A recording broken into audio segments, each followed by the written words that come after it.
बिस्मिल्लाहिर्रहमानिर्रहीम। अस्सलाम वालेकुम दोस्तों। आज ही हम बना रहे हैं मेरे इलाके की रवायती डिश कटवा गोश्त। तो ये मिट्टी की हांडी होती है। इस मिट्टी को हांडी को पश्तो में जो है वो कटवी कहते हैं, कटवई कहते हैं। तो उसी मुनासबत से इसका नाम कटवा गोश्त कटवा पड़ गया है।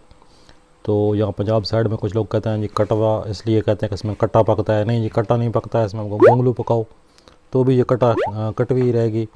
अगर आप इसमें दाल पकाओ तो भी कटवी रहेगी। तो ये कटवाई जो है ये मिट्टी की हांडी को कहते हैं। तो इसका बहुत प्यारा टेस्ट होता है। बहुत थोड़े से मसाले इसमें डालते हैं। तो लकड़ी की आग पे इसको हम लोग पकाते हैं। शादी ब्याह में अक्सर यही पकता था, अब तो ज़रा मॉडर्न दौर आ गया है। तो आइए शुरू करते हैं, आपको दिखाते हैं कि इसको किस तरह पकाना है। सबसे पहले हमने जी पानी डाला था इसमें। तो पानी डाल के पानी को गर्म कर लिया। अब इसमें डालते हैं गोश्त। ये गोश्त जो है ये फ्रीज़र में पड़ा हुआ था, फ्रीज़ हुआ गोश्त है। तो इसको थोड़ी देर जो है पहले गर्म करेंगे ताकि इसकी बोटियाँ जो हैं वो अलग अलग हो जाएँ।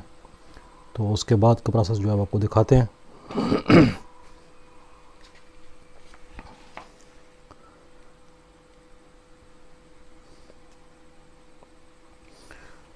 ये जी हमारी जो बोटियाँ हैं वो अलग अलग हो गई हैं।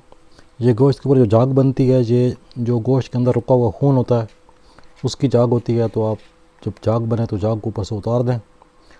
अब इसको अच्छी तरह उबाल आ गया है। तो अब इसमें डालेंगे प्याज। ये छोटे साइज़ के 3 प्याज थे मेरे पास, दरमियाने साइज़ के हूँ तो अब 2 प्याज काफ़ी रहेंगे। और ये लहसुन अदरक का पेस्ट है 1.5 चम्मच। ये 2 चीज़ें इसमें डाल देंगे। इसको बनाना बहुत आसान है और बहुत कम मसाले, आम नॉर्मल से मसाले इसमें डालते हैं। और इसका जो मिट्टी की हांडी का जो जायका है उसका अपना ही एक मज़ा है। अगर आपके पास अवेलेबल हो तो आप ज़रूर ट्राई कीजिएगा। तो अब इस मौके पे जो है इसमें बाकी कुछ मसाला भी शामिल कर देंगे। तो इस मिसालों में सबसे पहले हम डालेंगे जी मिर्च।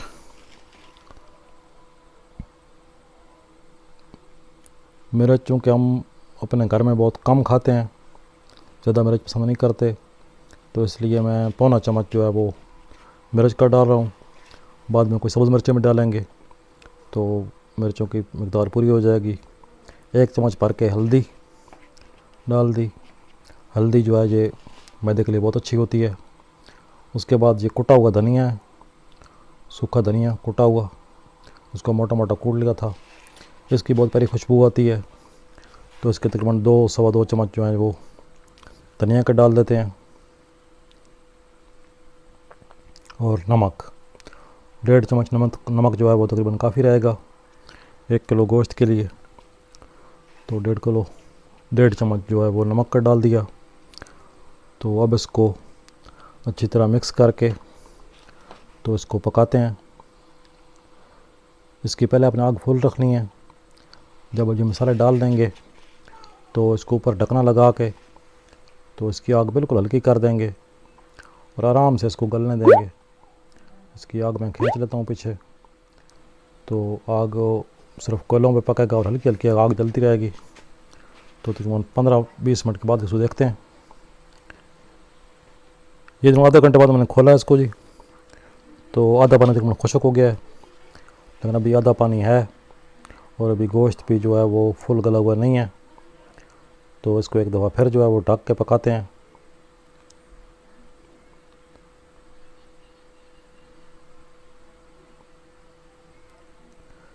ये जी तकरीबन 55 मिनट के बाद हमने इसको खोला है। ये 55 मिनट के बाद ये इस कंडीशन में आ गया है कि पानी इसका खुश्क हो गया है, गोश्त बहुत अच्छी तरह गल गया है।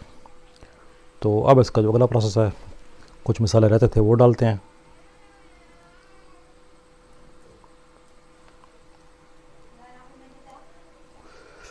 अब इसमें हम घी शामिल करेंगे 1 बड़ा चमचा भर के। अगर आपके गोश्त में चर्बी ज़्यादा हो तो आप घी कम इस्तेमाल करें, और अगर चर्बी मेरे गोश्त में चर्बी नहीं थी तो इसलिए डाला है। 3 टमाटर थे दरमियाने साइज़ के और 5 से 6 सब्ज़ मिर्चें थी, वो इसमें डाल देंगे। डाल के तो अब इसको भूनना है हमने। इस भुनाई में इसका असल जायका है। तो जितना अच्छे तरीके से आप इसको भुनेंगे उतना ही गोश्त टेस्टी बनेगा। तो अब इसको भून लेते हैं अच्छी तरह से। पहले थोड़ी देर ढक के पकाते हैं। आप इसका मुकम्मल पानी खुशक कर लेंगे और अच्छी तरह बुनाई कर लेंगे। अगर आपको शोरबा चाहिए तो आप इसमें पानी ऐड कर सकते हैं। मुझे शोरबा नहीं चाहिए, तो मेरे लिए जो है वो कटवा गोश्त लजीज़ तैयार हो गया है। तो ये देखिए जी, माशाल्लाह बहुत प्यारी खुशबू और बहुत प्यारा जायका। मिट्टी के हांडी में पकाने का अपना ही मज़ा है, और इस खाने का जो जायका है वो एक अलग ही चीज़ है। तो प्लीज़ वीडियो को लाइक कर दीजिए और दोस्तों के साथ शेयर कर दीजिए। अगर चैनल को सब्सक्राइब आपने नहीं किया तो सब्सक्राइब कर लें। इंशाल्लाह बहुत जल्द मिलते हैं नई वीडियो के साथ। तब तक के लिए अल्लाह हाफ़िज़।